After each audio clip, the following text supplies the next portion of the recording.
Hey, everybody, welcome to Hearing God in Luke chapter 2.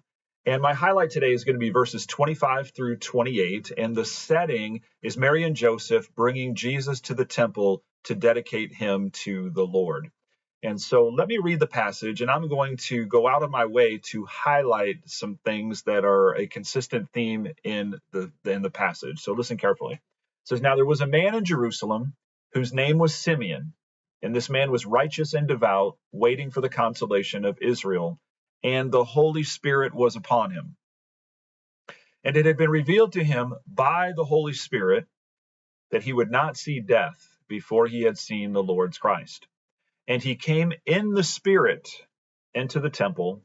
And when the parents brought in the child Jesus to do for him according to the custom of the law, he took him up in his arms and blessed God and said," and then it goes on to give the account of what Simeon proclaimed. Well, as you can tell by my reading of the passage, what I really want to highlight is the fact that these first chapters of Luke are filled with supernatural experience. We have angels appearing, miraculous conceptions taking place, prophetic words are uttered. The Holy Spirit fills John the Baptist while he's still in the womb, all of which highlights the fact that the Holy Spirit is present and exceedingly active in these first chapters in the book of Luke. So consistent with this, it caught my attention how many times in these verses Simeon's relationship to the Holy Spirit was highlighted.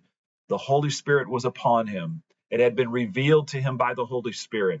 He came in the Spirit into the temple. And so all of that showing us that Simeon was a man who was in tune with the Holy Spirit. And I just have to think, and by way of application, what a great testimony about this man and how I desire for that to be my testimony, and how I hope you desire for that to be your testimony as well. And so it raises the question for me, what would it look like for me to be in tune with the Holy Spirit like Simeon was?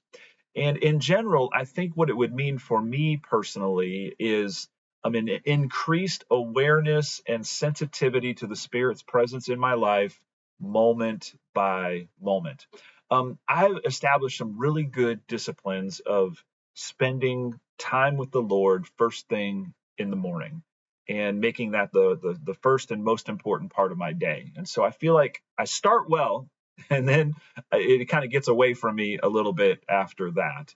Um, and so perhaps what would be helpful to me is maybe some regularly scheduled points of connection intentionally with the Holy Spirit throughout the day. And so rather than have this just really great time with him in the morning and then forget about him the rest of the day, there are these consistent check-ins at various times. And so I know that there are some spiritual disciplines even called, I believe, daily offices, which speak of that kind of a habit. And I think it would be really helpful to me. And perhaps after establishing those consistent disciplines, it becomes more natural that wherever I am, whatever I'm doing, there's just this awareness of the Spirit's presence, his activity, and my constant communication with him. I'm not there yet. And so perhaps some of these tools, to help train me to be more aware and more sensitive would be helpful. And so perhaps that would be something to challenge you today as well. But we see the Holy Spirit exceedingly active in Simeon's life, Simeon being exceedingly in tune with the Holy Spirit.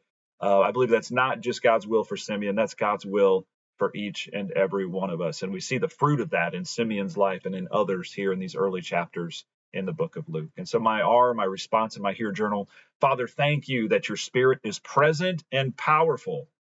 And I thank you for the examples in these first chapters in Luke and for Simeon. May you unleash the power of your Spirit in my life and in my church family. And so with that, I hope you have an awesome day. I look forward to joining with you soon in Luke chapter 3.